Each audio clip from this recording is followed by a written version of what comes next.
News at 5 is brought to you by Patanjali Dant Kanti, Full Fresh, and Yamaha, Call of the Blue.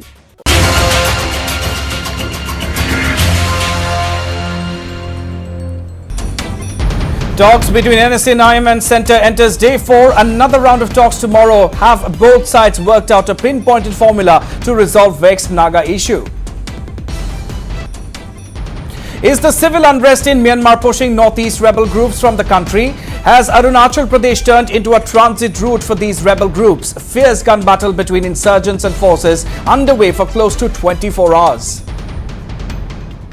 Manipur police intensifies anti-extortion drive in Imphal. 121 extortionists arrested so far. More than 24 hours, but still no sign of Morrigaon jail escapees. Massive manhunt continues. National Commission for Protection of Child Rights to Chief Secretaries of States asks them to stop state funding to madrasas.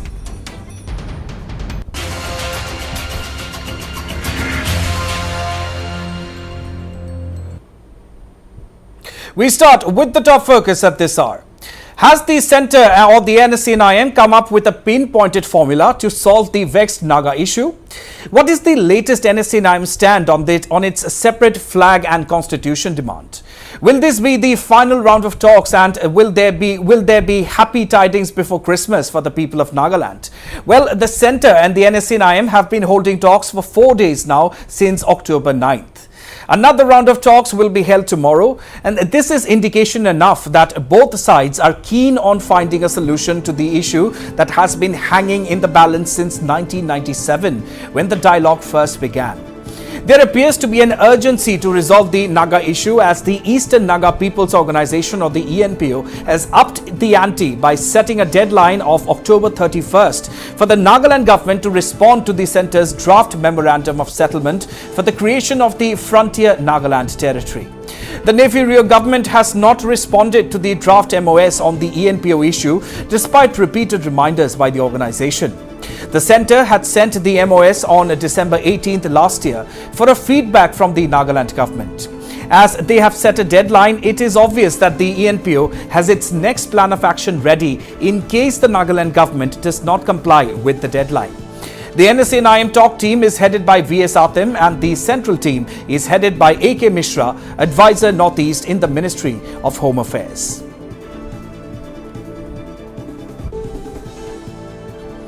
All right, and to give us more details, our editor-in-chief Wasbir Hussain joins us live at this point in time. So Wasbir, the talks have resumed in all earnest. What do you make of this? Do you think there will be good news for the people of Nagaland before Christmas? Wasbir.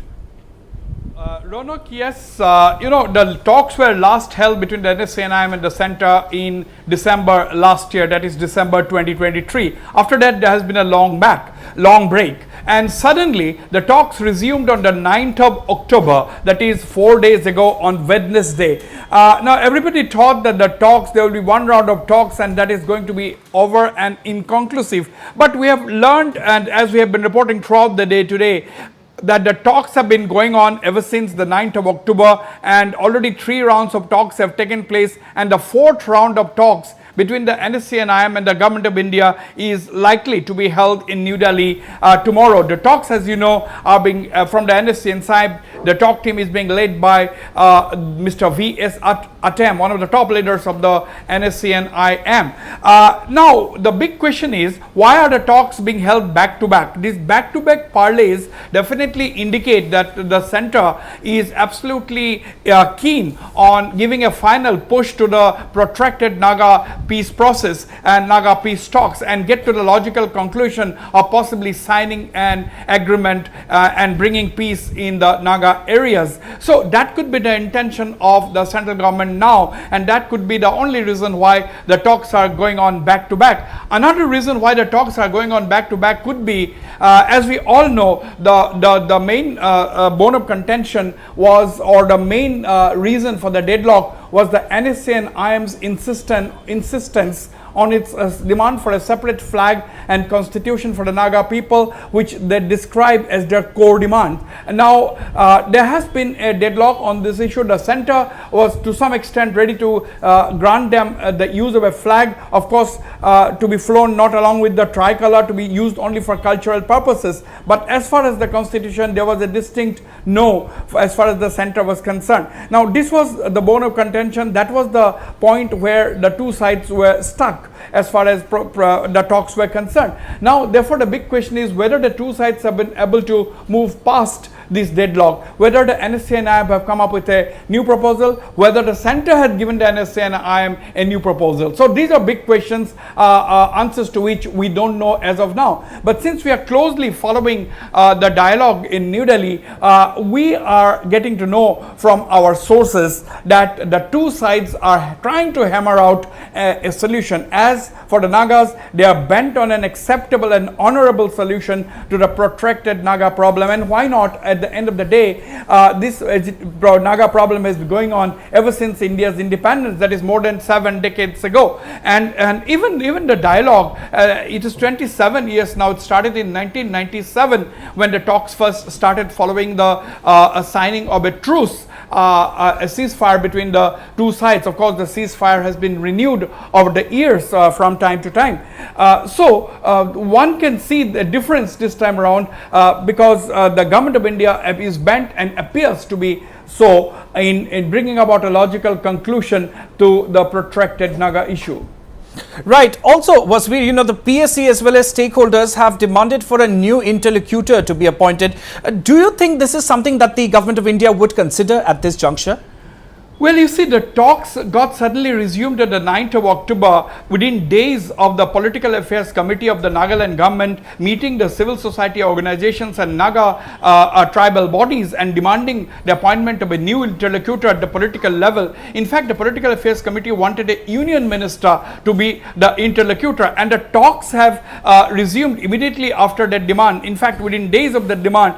So therefore one can only see it as an indication that the centre is not concerned whether a new interlocutor is appointed or not. The centre is only concerned about bringing about a resolution to the long-standing Naga political problem, and therefore it is the government of India's representative A.K. Mishra, who is a special advisor of Northeast in the Union Home Ministry, who is leading the talks, and under his chairmanship the talks are going on in the presence of senior officials of the Intelligence Bureau in New Delhi for the fourth time. The fourth round of talks is all set to be held in New Delhi tomorrow. So I don't think the centre will now go for an appointment of an interlocutor, because that will mean that the interlocutor will have to understand the nitty-gritties of the issue right from scratch, and that may only result in a waste of time. And therefore I don't think a new interlocutor is going to be appointed anytime soon, and one is only now focusing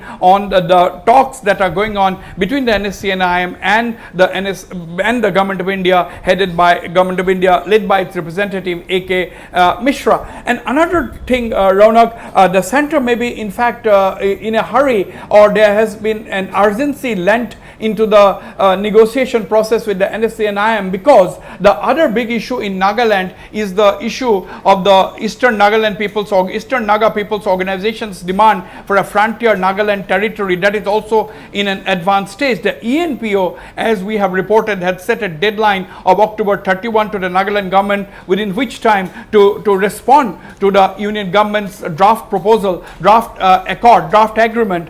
So the government of India has furnished the draft agreement to the Nagaland government several months ago, and the Nagaland government has not responded to it despite repeated reminders by the ENPO. And that is the reason why the ENPO has come up with a deadline of October 31st, within which asking the Nagaland government to reply within that deadline of 31st October. After that, the ENPO obviously is going to come up with its action plan. Already the executive committee of the ENPO is meeting on the 1st of November and going to discuss its future course of action.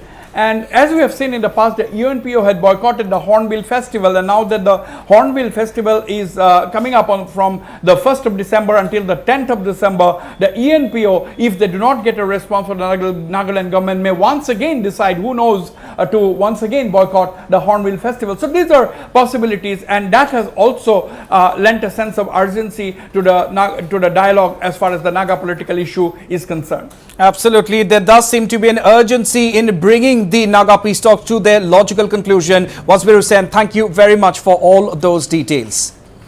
So there you have it, viewers. That is, of course, the big story that we're tracking at this point in time. The talks between the centre and the NSCN have resumed in all earnest. 4 rounds of talks have already been held. Another round is scheduled to take place in New Delhi tomorrow. So is there good news waiting for the people of Nagaland ahead of Christmas? Well, we'll have to wait and watch.